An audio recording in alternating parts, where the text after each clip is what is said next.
ಬಿಜೆಪಿಯಲ್ಲಿ ಹೊಸ ಅಧ್ಯಕ್ಷರ ಅಲೆ ಶುರುವಾಗಿದೆ. ಭಾರತೀಯ ಜನತಾ ಪಕ್ಷದ 12ನೇ ರಾಷ್ಟ್ರೀಯ ಅಧ್ಯಕ್ಷರಾಗಿ ಬಿಹಾರದ ಯುವ ನಾಯಕ ನಿತಿನ್ ನಬೀನ್ ಆಯ್ಕೆಯಾಗಿದ್ದಾರೆ.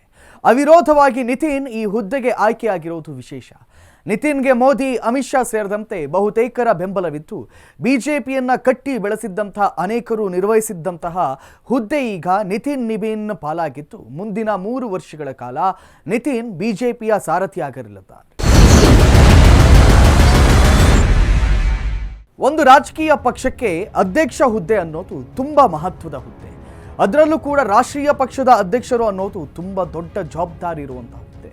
ಆ ಸ್ಥಾನದಲ್ಲಿ ಕೂರೋ ವ್ಯಕ್ತಿ ದೊಡ್ಡ ಜವಾಬ್ದಾರಿಯನ್ನು ನಿಭಾಯಿಸಬೇಕಾಗುತ್ತೆ.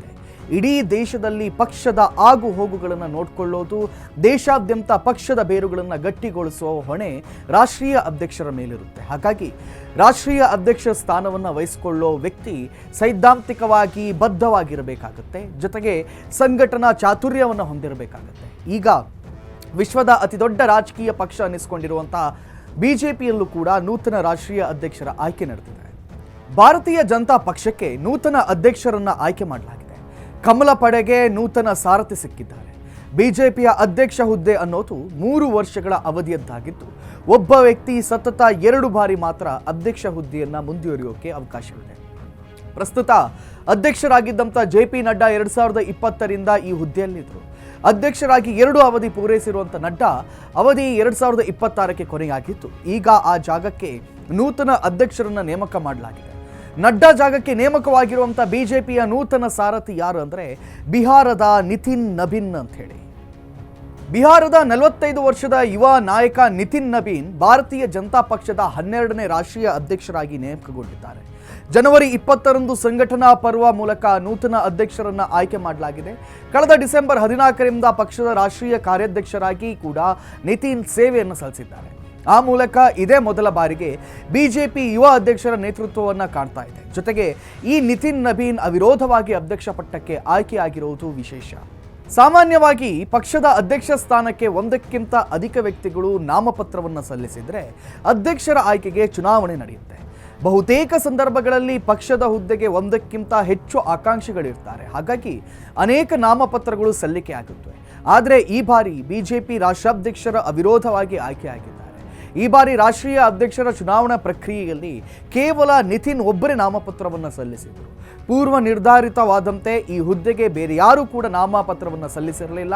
ಹೀಗಾಗಿ ನಿತಿನ್ ನಬೀನ್ ಬಿಜೆಪಿ ರಾಷ್ಟ್ರೀಯ ಅಧ್ಯಕ್ಷರಾಗಿ ಅವಿರೋಧವಾಗಿ ಆಯ್ಕೆಯಾಗಿದ್ದಾರೆ. ಬಿಹಾರದ ಈ ಯುವ ನಾಯಕನಿಗೆ ಬಿಜೆಪಿಯ ಬಹುತೇಕ ರಾಷ್ಟ್ರೀಯ ನಾಯಕರ ಬೆಂಬಲವಿದೆ.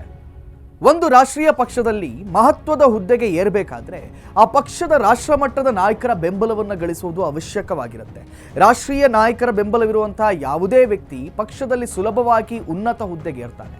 ಅದರಂತೆ ಈ ನಿತಿನ್ ನಬೀನ್ ಪಾಲಿಗೂ ಕೂಡ ಇದು ವರವಾಗ್ಬಿಟ್ಟಿದೆ. ಈಗ ಬಿಜೆಪಿ ಹೈಕಮಾಂಡ್ ಅಂದರೆ ಮುಖ್ಯವಾಗಿ ನೆನಪಾಗೋದು ಪ್ರಧಾನಿ ನರೇಂದ್ರ ಮೋದಿ ಹಾಗೂ ಅಮಿತ್ ಶಾ. ಪಕ್ಷದ ಪ್ರಮುಖ ನಿರ್ಧಾರಗಳನ್ನು ಕೈಗೊಳ್ಳೋಕೆ ಇನ್ನಿತರ ಕಮಿಟಿಗಳು ಬಿಜೆಪಿಯಲ್ಲಿ ಇದ್ದಾವಾದರೂ ಎಲ್ಲ ಪ್ರಮುಖ ನಿರ್ಧಾರಗಳಲ್ಲಿ ಮೋದಿ ಮತ್ತು ಅಮಿತ್ ಶಾ ಅಭಿಪ್ರಾಯ ತುಂಬ ಮುಖ್ಯವಾಗಿರುತ್ತೆ. ಈಗ ನಿತಿನ್ ಬಿಜೆಪಿ ರಾಷ್ಟ್ರಾಧ್ಯಕ್ಷರಾಗಿ ಆಯ್ಕೆಯಾಗುವ ಹಿಂದೆ ಕೂಡ ಮೋದಿ, ಅಮಿತ್ ಶಾ ಮುಂತಾದ ನಾಯಕರ ಆಶೀರ್ವಾದವಿದೆ.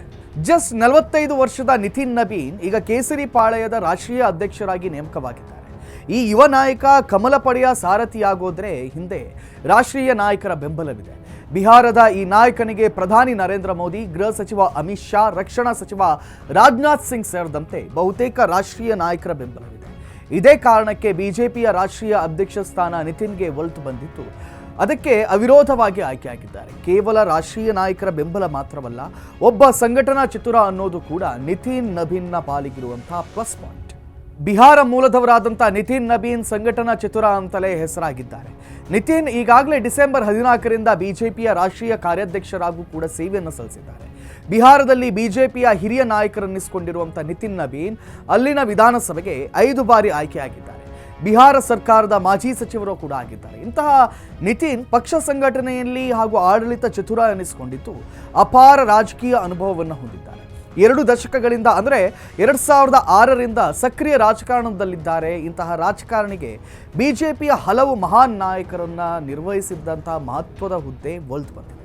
ಭಾರತೀಯ ಜನತಾ ಪಕ್ಷ ಬಿಜೆಪಿ ಅಥವಾ ಕೇಸರಿ ಪಾಳೆಯ ಅನ್ನಿಸಿಕೊಂಡಿರುವಂಥ ಈ ಪಕ್ಷ ಇಂದು ವಿಶ್ವದಲ್ಲೇ ಅತಿ ದೊಡ್ಡ ರಾಜಕೀಯ ಪಕ್ಷ ಅನಿಸ್ಕೊಂಡಿದೆ.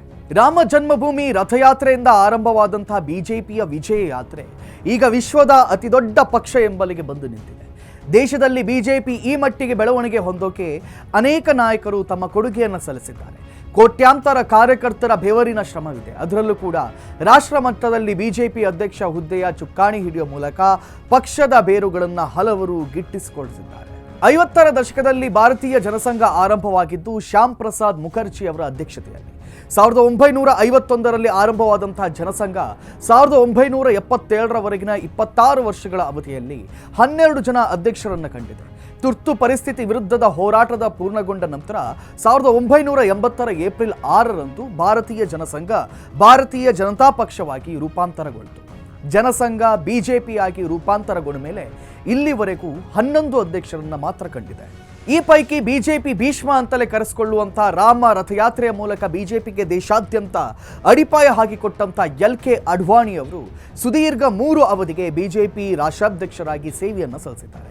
ಇನ್ನು ಈಗ ರಕ್ಷಣಾ ಸಚಿವರಾಗಿರುವಂತಹ ರಾಜನಾಥ್ ಸಿಂಗ್ 2 ಬಾರಿ, ಜೊತೆಗೆ ಪ್ರಸ್ತುತ ಗೃಹ ಸಚಿವರಾಗಿರುವಂತಹ ಚುನಾವಣಾ ಚಾಣಕ್ಯ ಅಂತ ಕರೆಸಿಕೊಳ್ಳುವಂತ ಅಮಿತ್ ಶಾ 2 ಬಾರಿ ಬಿಜೆಪಿ ರಾಷ್ಟ್ರಾಧ್ಯಕ್ಷರಾಗಿ ಕಾರ್ಯನಿರ್ವಹಿಸಿದ್ದಾರೆ. ಜೊತೆಗೆ ಅಜಾತ ಶತ್ರು ಮಾಜಿ ಪ್ರಧಾನಿ ಅಟಲ್ ಬಿಹಾರಿ ವಾಜಪೇಯಿ, ಮುರಳಿ ಮನೋಹರ್ ಜೋಶಿ, ವೆಂಕಯ್ಯ ನಾಯ್ಡು, ನಿತಿನ್ ಗಡ್ಕರಿಯಂತಹ ನಾಯಕರು ಕೂಡ ಬಿಜೆಪಿಯ ರಾಷ್ಟ್ರಾಧ್ಯಕ್ಷರಾಗಿ ಸೇವೆಯನ್ನು ಸಲ್ಲಿಸಿದ್ದಾರೆ. ಈಗ ನೇಮಕವಾಗಿರುವಂತಹ ನಿತಿನ್ ನಬೀನ್ ಬಿಜೆಪಿಯ 12ನೇ ರಾಷ್ಟ್ರಾಧ್ಯಕ್ಷರಾಗಿ ಅಧಿಕಾರವನ್ನು ಸ್ವೀಕರಿಸಿದ್ದಾರೆ. ಇನ್ನು ಬಿಜೆಪಿಯ ರಾಷ್ಟ್ರಾಧ್ಯಕ್ಷರಾಗಿ ಆಯ್ಕೆಯಾಗಿರೋದಕ್ಕೆ ಕೆಲವು ನಿಯಮಗಳಿವೆ. ಪಕ್ಷದಲ್ಲಿ ಕನಿಷ್ಠ 15 ವರ್ಷ ಸೇವೆಯನ್ನು ಸಲ್ಲಿಸಿದ ಯಾವುದೇ ಸದಸ್ಯರು ಕೂಡ ಅಧ್ಯಕ್ಷರಾಗಿ ಆಯ್ಕೆಯಾಗುವಂತಹ ಅರ್ಹತೆಯನ್ನು ಹೊಂದಿದ್ದಾರೆ. ಪಕ್ಷದ ರಾಷ್ಟ್ರೀಯ ಹಾಗೂ ಎಲ್ಲ ರಾಜ್ಯ ಮಂಡಳಗಳಿಂದ ಆಯ್ಕೆಯಾದಂಥ ಸದಸ್ಯರನ್ನು ಒಳಗೊಂಡಿರುವಂಥ ಆಯ್ಕೆ ಸಮಿತಿ ಪಕ್ಷದ ಅಧ್ಯಕ್ಷರ ಚುನಾವಣೆಯನ್ನು ನಡೆಸುತ್ತೆ. ಸಾಮಾನ್ಯವಾಗಿ ಪಕ್ಷದ ಅತ್ಯಂತ ಹಿರಿಯ ಸದಸ್ಯರನ್ನ ಈ ಸ್ಥಾನಕ್ಕೆ ಆಯ್ಕೆ ಮಾಡೋದು ಹಿಂದಿನಿಂದಲೂ ಕೂಡ ನಡೆದುಕೊಂಡು ಬಂದಂಥ ವಾಡಿಕೆ. ಈ ಪೈಕಿ ರಾಜ್ಯ ಮಂಡಳಿಗಳ ಕನಿಷ್ಠ 20 ಸದಸ್ಯರು ಅಧ್ಯಕ್ಷರ ಹೆಸರನ್ನು ಅನುಮೋದಿಸುವುದು ಕಡ್ಡಾಯವಾಗಿದೆ. ರಾಷ್ಟ್ರೀಯ ಅಧ್ಯಕ್ಷರ ಅಧಿಕಾರಾವಧಿ 3 ವರ್ಷಗಳದ್ದಾಗಿದ್ದು ಅನಿವಾರ್ಯ ಸಂದರ್ಭ ಹೊರತುಪಡಿಸಿ ಒಬ್ಬ ವ್ಯಕ್ತಿಗೆ 2 ಬಾರಿ ಮಾತ್ರ ಅಧ್ಯಕ್ಷರಾಗುವಂಥ ಅವಕಾಶವಿದೆ. ಇದಿಷ್ಟು ಬಿಜೆಪಿ ರಾಷ್ಟ್ರೀಯ ಅಧ್ಯಕ್ಷ ಹುದ್ದೆಯ ಬಗ್ಗೆ. ಆದರೆ ಅತ್ತ ಕೇಂದ್ರ ಸಚಿವ ನಿತಿನ್ ಗಡ್ಕರಿ ಪರೋಕ್ಷವಾಗಿ ಒಂದು ಬಾಂಬ್ ಸಿಡಿಸಿದ್ದಾರೆ. ಬಿಜೆಪಿಯಲ್ಲಿ 75 ವರ್ಷ ಮೇಲ್ಪಟ್ಟವರು ಸ್ವಯಂ ನಿವೃತ್ತಿಯಾಗಬೇಕು ಅನ್ನುವಂಥ ಅಘೋಷಿತ ನಿಯಮವಿದೆ. ವಯಸ್ಸಿನ ಕಾರಣಕ್ಕೆ ಈ ಹಿಂದೆ ಕರ್ನಾಟಕದಲ್ಲಿ ಮುಖ್ಯಮಂತ್ರಿಯಾಗಿದ್ದಂಥ BS ಯಡಿಯೂರಪ್ಪರನ್ನ ಅಧಿಕಾರದ ಮಧ್ಯದಲ್ಲೇ ಕೆಳಗಿಳಿಸಿದ್ದನ್ನು ನಾವೆಲ್ಲರೂ ಕೂಡ ನೋಡಿದ್ದೀವಿ. ಈಗ ಕೇಂದ್ರ ಸಚಿವ ನಿತಿನ್ ಗಡ್ಕರಿ ಕೂಡ ಅಂತಹದೇ ಒಂದು ಮಾತನ್ನು ಹೇಳಿದ್ದಾರೆ. ಕಾರ್ಯಕ್ರಮವೊಂದರಲ್ಲಿ ಮಾತಾಡಿದಂಥ ಗಡ್ಕರಿ ಬಿಜೆಪಿಯಲ್ಲಿನ ಹಿರಿಯ ನಾಯಕರು ಸ್ವಯಂ ನಿವೃತ್ತಿಯಾಗಬೇಕು, ಯುವಕರಿಗೆ ತಮ್ಮ ಸ್ಥಾನವನ್ನು ಬಿಟ್ಕೊಡಬೇಕು ಅನ್ನೋ ಮಾತಾಡಿದ್ದಾರೆ. ನಿತಿನ್ ಗಡ್ಕರಿ ಈ ಹೇಳಿಕೆಯನ್ನ ಯಾರಿಗೆ ಗುರಿಯಾಗಿಸಿ ಹೇಳಿದ್ರು ಅನ್ನೋದನ್ನ ಸೂಕ್ಷ್ಮವಾಗಿ ಅವಲೋಕಿಸಿದ್ರೆ ಅಲ್ಲಿ ಕಾಣೋ ಹೆಸರು ಪ್ರಧಾನಿ ನರೇಂದ್ರ ಮೋದಿ ಅವರದ್ದು. ಪ್ರಧಾನಿ ನರೇಂದ್ರ ಮೋದಿ ಅವರಿಗೆ ಈಗಾಗಲೇ 75 ವರ್ಷ ತುಂಬಿದೆ.